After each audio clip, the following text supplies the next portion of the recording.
talking. I was talking in the 954 little tease thing we did a few minutes ago about being a stand-up comedian. Stevie Ray is here, and what he had me do last week, he sent over a script. And we taped myself doing a stand-up routine yesterday that he wrote, and he's going to come in and critique that. But he's got a book out. He's got a book out. It is about what we laugh at and why, and he is here to talk about that. And very, very funny man, and very interesting book, because comedy is strange. I mean, we all find different things funny. Men, women, young, old. I can't wait to see Rob do a comedy routine. I have to tell you, Rob is a very funny guy. And I didn't write the material, though. There's my disclaimer. I delivered it, and that's what he's going to critique more, is my delivery. So. Okay. Still ahead. Find out if my co-host has what it takes to be a stand-up comedian. Our very own Rob Hudson gets his act critiqued by an expert when we return. But here in Minnesota, sport is good. And welcome back. You know, humor is an important part of everyday life. The world wouldn't be a whole lot of fun without it, right? But what actually makes a joke funny? You ever think about that? Well, Twin Cities comedian Stevie Ray has written a book about how to be funny, or at least know why you're not.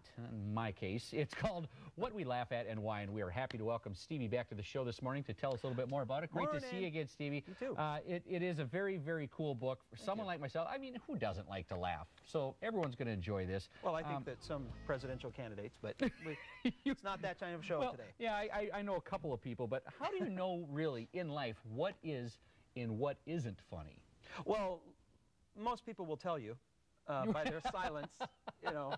The crickets chirping. Well. Yeah, if you ever have to finish a story with, well, I guess you had to be there, then you know it wasn't funny. Yeah, well, there's so much of that, too. And there's some people that are funny and some people that aren't, you know.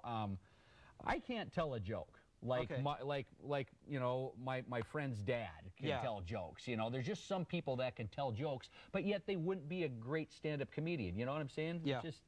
There's a big difference between real everyday humor and the trying to be funny kind of humor. Yeah. And most of the stuff I talk about in the book is how do you bring everyday humor into your life rather than try to be a stand-up comedian, because even comedians, we don't tell jokes. Yeah. Jokes are not really, they're for a party every now and then. Yeah, exactly. But most really good humor comes from, guess what happened to me today? Right. Because it brings everybody in and it involves them, and we've all been through it before, so we want to hear your story so we can say, I did that same thing.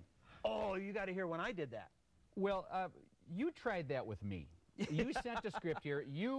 This man wrote a sketch for me to do, to try out. I've often been told by people, you should be a stand-up comedian. I don't think I'm funny enough to do it. I don't have the guts, the courage to do it. But let's take a look at what Stevie Ray wrote for me, and I give it a shot. And you critique it here. Here we go. Hello, everyone. I'm Rob. I'm co-host of the show, and I grew up right here in Elk River, Minnesota.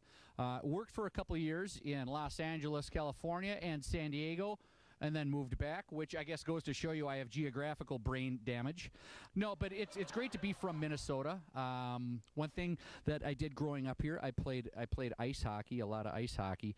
I played in the USHL. Yes, these are my real teeth, by the way. I once got traded for a bus. True story, true story. They asked me to quit playing hockey when I wouldn't wear the uniform anymore, and I'm not talking about the jersey, I'm talking about the mullet.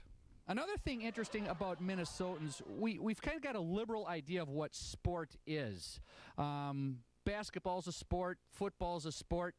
But here in Minnesota, sport is dragging a shanty out onto a lake, drilling a hole through the floor, through the ice, dropping a line down the floor through the ice with a little minnow on the end, and then sitting there on a bucket that's about half the size of your derriere for 8 hours and cursing down the hole. Yeah, that's sport. Speaking of which, though, I've got to get out of here because I bought my ice fishing house with one of those subprime loans, and I think right about now the bank is out there with a tow rope hooked up to it. So, see you later, everyone. You've been great. Bye-bye. Okay. Yeah. All right. Let's critique that now. Well, first of all, we have to repeat that you did not write the material. Okay.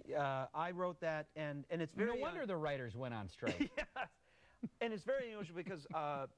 comedians don't usually sit down and write comedy. It's very difficult to write it. Yes, it's almost impossible. You just wing it when you get out there? Yeah, you create it in the moment, and then you remember what works, and you build on it. Okay. To sit down and write comedy, some writers can do that. Dave Barry, the columnist, is very good at that. Yeah. A lot of those people aren't good live, and the live people don't usually write. So for me to write material for you was one step removed. That was a challenge for you. Okay. From one step removed. Well, I thought you did a great job. Okay. Because what you did was you brought it to life. You acted it out, the sitting down on the bucket and the staring down in the hole.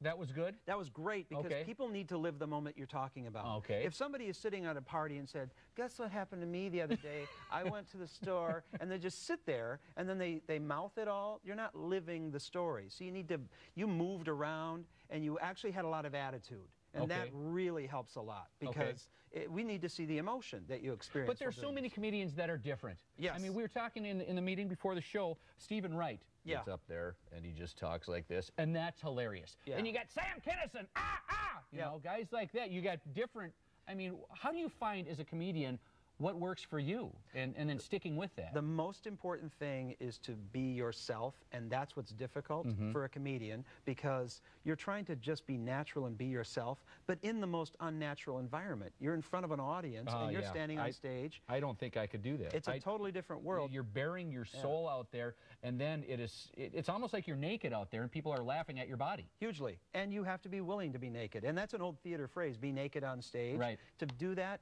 a lot of people will come to me and say, I'm really funny at parties, and I think I could be a stand-up comedian. Transferring your funny from a party to the stage. I think I'm smart enough to know not to cross that line. You're one of the few. Well, thank goodness for at least, there needs to be more people like me, I think, right, for your craft. Yeah. Thank you so much. Appreciate it, Stevie. You did a great job. Book. Well, thank you. Yeah. I'll give you my number. Our agents can talk, and we'll do lunch, right? For more information about Stevie Ray's book, shows, and classes, log on to showcaseminnesota.com and click on the Thursday link. We've created a link to Stevie Ray's website. We're going to wrap things up when we return.